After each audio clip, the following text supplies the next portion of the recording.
ලස්සන මතක ගොන්නක් අරගෙන ඔන්න අදත් අපි දෙන්න ඔයාලගේ ආලින්දයට කොට වැදුණා.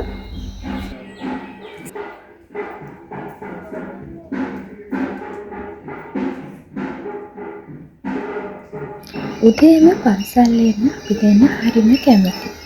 උදෑසන බුද්ධ පූජාවට තේවාව තියෙන හඬ තමයි ඔය අපිට ඇහෙන්නේ.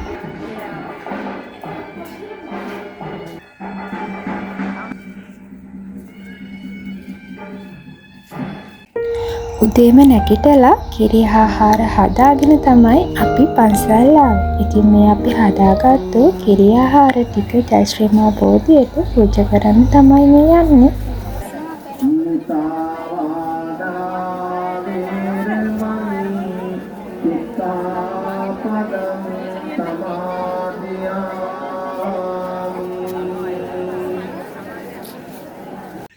පරිවාර බෝධියක් යට වාඩි වෙලා අපි නිදහසේ කාත කියලා පිරිත් කියලා වැඳලා දැන් මේ පිටත් වෙන්න තමයි හදන්නේ.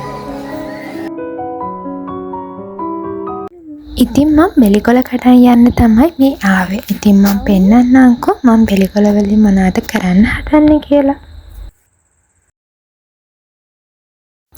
යන තැන පස්සෙන් එන බව්වෙක් මටත් ඉන්නවා. ඉතින් ඔන්න අපි දැන් කොල කඩාගෙන ගෙදර යන්න තමයි මේ හදන්නේ.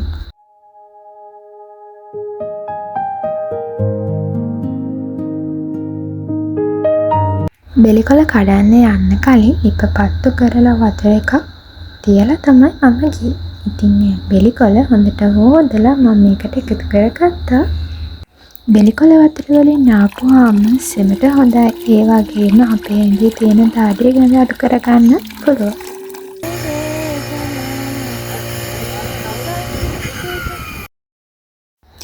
අපේ කොඹුරේ වැඩ ටික ඔක්කොම ඉවර කරලා වීත් අපි අරගෙන ඉවරයි. ඉතින් ඒකේ පුංචි පුංචි මතක සටහන් ටිකක් මම ඔයාලත් එක්ක ගේන්න තමයි මේ හදන්නේ.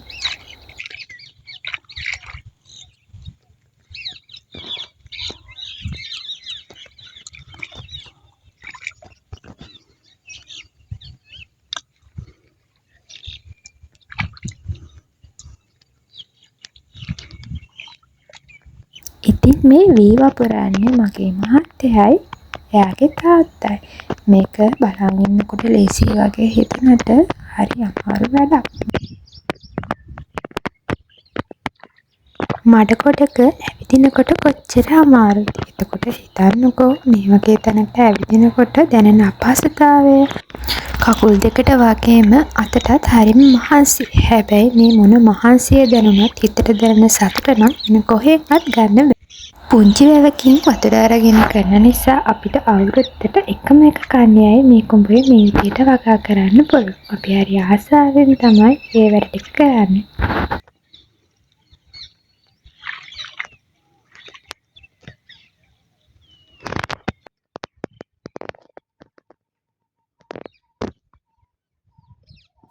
මේ දේවල් එයාට කියලා දෙන්නේ එයාගේ තාත්තා තමයි. ඉතින් එයා හරි අපූර්වට මේ දේවල් ඉගෙන ගන්නවා. මේ තියෙන්නේ අපේ කුඹුර.